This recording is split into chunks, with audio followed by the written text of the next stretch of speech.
Hello বন্ধুরা, welcome back to my channel Kajal mini blog থেকে। আমি কাজল আজকে তোমাদের সামনে নিয়ে হাজির হয়েছি আলু পনির মশলা। এটি পনিরের নন ভেজ আইটেম। রেসিপিটি আমি সম্পূর্ণ ধাবা স্টাইলে করেছি। দারুণ স্বাদের এই রেসিপিটি তোমরা নান, পোলাও, পরোটা এবং ফ্রায়েড রাইসের সঙ্গে খেতে পারবে। তো আমি আলু পনির মশলাটি রেডি করার জন্য যে উপকরণগুলো নিয়ে নিয়েছি, এখানে আমি 300 গ্রাম মতো পনির নিয়েছি কিউব করে কেটে। এখানে আমি নিয়েছি আদা, রসুন, পেঁয়াজ আর টমেটো। এখানে নিয়েছি দুটো মিডিয়াম সাইজের আলু। এখানে নিয়েছি ফোড়নের জন্য গোটা মশলা। এখানে নিয়েছি 25 গ্রাম মতো টক দই। তো আমি এখন একটা কড়া বসিয়ে কড়াটা গরম হওয়া অবধি মশলাটি রেডি করব। একটা গোটা রসুন দিয়ে দিয়েছি, 1 ইঞ্চি আদা দিয়ে দিয়েছি, একটা মিডিয়াম সাইজের পেঁয়াজ দিয়ে দিয়েছি। এটা আমি পেস্ট করে নেব। এখানে আমি একটি গোটা টমেটো কুচিয়ে পেস্ট করে নিচ্ছি। তো আমার কড়াইটা গরম হয়ে গেছে। আমি এখানে 100 ml মতো রিফাইন অয়েল দিয়ে দেব।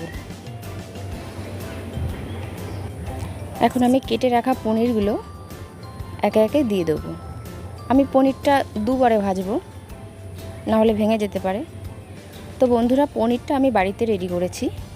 তোমরা যদি রেসিপিটি পেতে চাও তাহলে আমাকে কমেন্ট বক্সে অবশ্যই জানিও।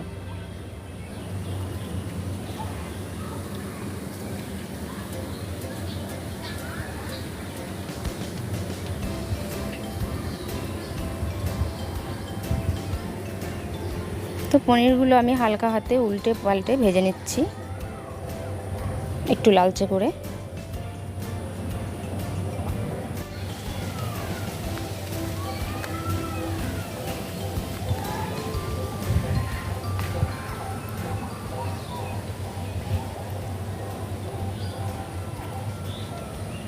দেখো, পনিরগুলো লালচে রঙের হয়ে গেছে। আমি তুলে নিচ্ছি। এর মধ্যে আমি আলুগুলো ভেজে নেব। তো আমি আলুগুলো হালকা ব্রাউন কালার করে ভেজে নেব।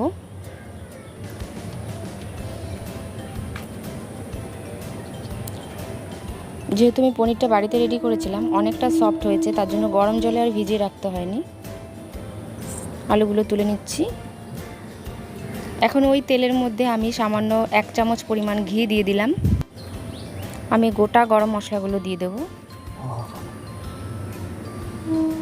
তো আমি গরম মশলার জন্য রেখেছি 2টো তেজপাতা, 2-3টে এলাচ, 2-3টে লবঙ্গ, 2-3 টুকরো দারুচিনি, আর রেখেছি গোটা জিরে। তো হালকা নেড়েচেড়ে আমি এখানে 2টো মিডিয়াম সাইজের পেঁয়াজ কুচিয়ে রেখেছিলাম, সেটি দিয়ে একটু ব্রাউন কালার করে ভেজে নেব।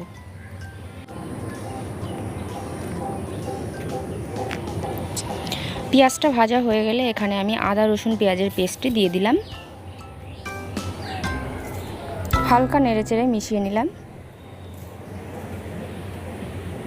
আমি একটু সময় ধরে কষিয়ে নিচ্ছি যতক্ষণ না কাঁচা গন্ধটা ছাড়ে। তো আমি মিক্সি বাটিটা ধুয়ে সামান্য একটু জল দিয়ে দিলাম।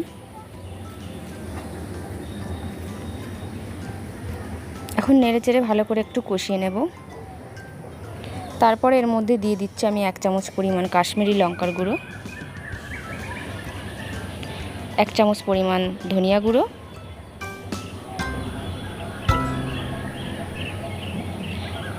1/2 চামচ পরিমাণ জিরা গুঁড়ো,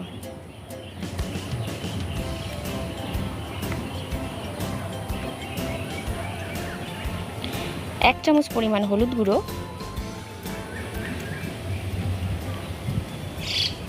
1 চামচের একটু বেশি পরিমাণ মতো লবণ, আর এখানে দিয়ে দিচ্ছি লাল লঙ্কার গুঁড়ো 1 চামচ পরিমাণ। তো মশলাটি আমি ভালো করে কষিয়ে নিচ্ছি, একদম মিডিয়াম টু লো আছে।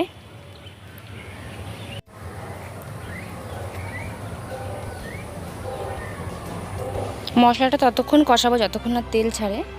তো আমার মশলাটা অনেকক্ষণ ধরে কষানো হয়ে গেছে, তেল ছেড়ে দিয়েছে। এর মধ্যে আমি টমেটো পিউরিটা দিয়ে দিলাম।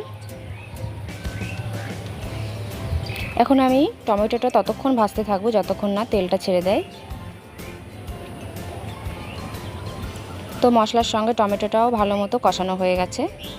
এখন আমি এর মধ্যে দিয়ে দিচ্ছি ফেটিয়ে রাখা টক দই।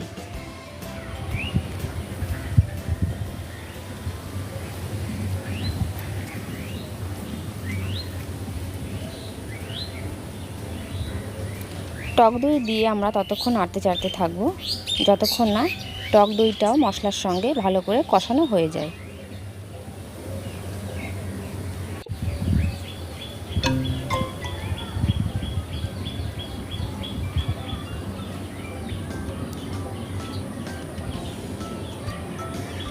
ভালো করে কষিয়ে নিয়েছি, তেল ছেড়ে দিয়েছে।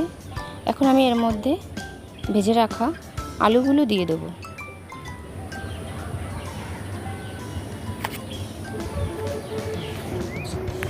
আলুগুলো দিয়ে আমি একটু নেড়ে চেড়ে মশলার সঙ্গে আলুটাকে একটু কষিয়ে নেব।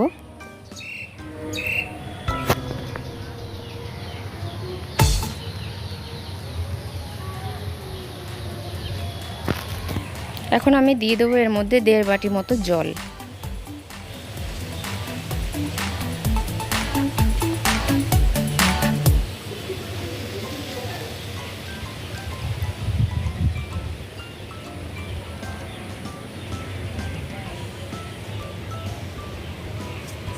জল দিয়ে মশলার সঙ্গে ভালো করে আমি নেড়েচেড়ে মিশিয়ে দিচ্ছি। এখন আমি একটা ঢাকা দিয়ে 5 মিনিট মতো রান্নাটি করব।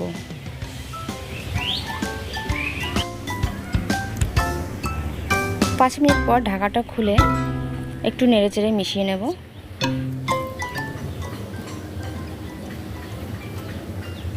এখানে আলুগুলো প্রায় সেদ্ধ হয়ে গেছে।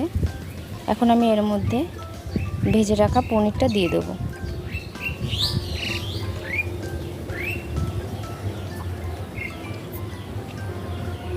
পনিরটা দিয়ে ভালো করে নেড়েচেড়ে মিশিয়ে নেব। পনিরটা দেওয়ার পরে 3 মিনিট মতো আমি রান্নাটি করব। দেখো এখানে গ্রেভিটা অনেকটাই ঘন হয়ে এসেছে। এখন এর মধ্যে দিয়ে দিচ্ছি শাহি গরম মশলা, সামান্য পরিমাণ মতো চিনি, ভালো করে নেড়েচেড়ে আমি মিশিয়ে নিচ্ছি। আমার রান্নাটি প্রায় কমপ্লিট।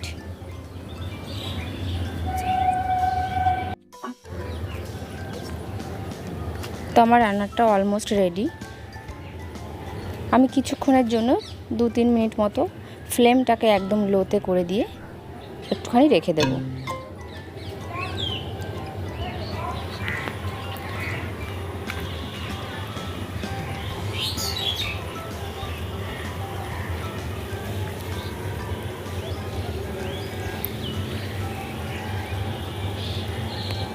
তো 2-3 মিনিট পর আমি রান্নাটি শেষ করে এবার নামিয়ে নেব। তো বন্ধুরা, আমার এই রেসিপিটি তোমরা অবশ্যই বাড়িতে ট্রাই করো। যদি তোমাদের ভালো লেগে থাকে তাহলে একটি লাইক, কমেন্ট ও সাবস্ক্রাইব করে আমার চ্যানেলের পাশে থেকো। এবং আরও অন্য রেসিপি যদি তোমরা পেতে চাও তাহলে অবশ্যই আমাকে কমেন্ট বক্সে জানিও।